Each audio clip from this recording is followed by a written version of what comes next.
Hello, this is Hanrui Chen from EE452, and this is the Lab 1 summary. So Lab 1 is very straightforward. Just follow the steps and uh, had do some necessary adjustment. So the first step is creating the virtual machine working with the Ubuntu system. So the the installation is very easy, but the only problem or only question is about the version. So here I choose the 18.04 version because that version perfectly work with Quagga. And the second step is using Quagga to set up a network. So in this network, I set up a one router and two PCs. So the PC is connecting with the router with the by using the Quagga system. And here you can see that I set up the PC IP. Here the PC1 IP is 192.168.1.1. And the router's ID is 192.168.1.254. And the PC2 IP is 192.168.100.2.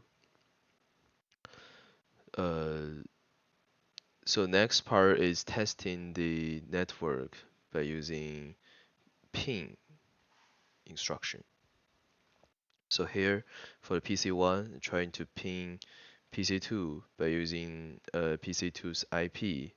So it keeps providing feedbacks, and similarly using PC2 to ping PC1, and it also has a zero packet lost. So the network is built, but the Quagga does not support DHCP protocol, which is widely using our internet right now. So using WIOS, which is built, I think it's called FRR. So in FRR, it supports the DHCP. So in WIOS, we also need to set up the IP configuration. It's called netconfig. So in this configuration, the Ethernet 0, which is the router's IP, is issued by the DHCP protocol. So it looks quite a little bit different from the previous one. But Ethernet 1 and Ethernet 2 is the PC1's IP and PC2's IP. It has to be manually set up. The next part is testing the communication. Similarly, we just try to ping if like I can ping to Google.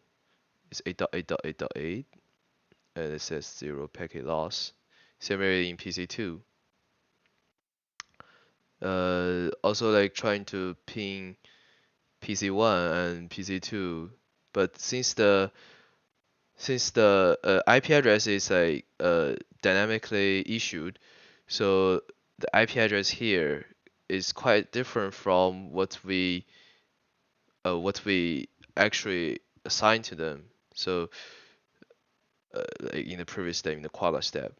So here the PC1's IP has changed into 192.168.1.5, and PC2's IP has changed to 192.168.100.9.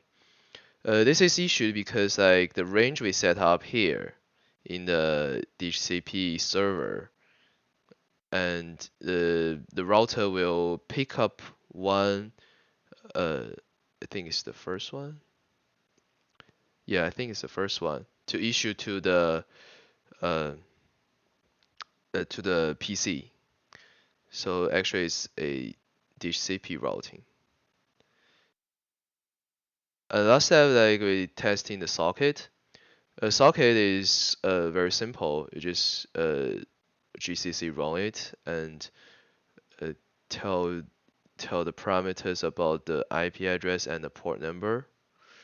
And so the server, you just need to provide a port number, and client will send this message hello world to the server.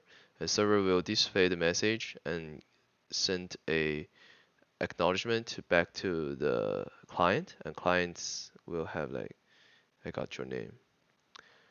That's what I did for Lab 1.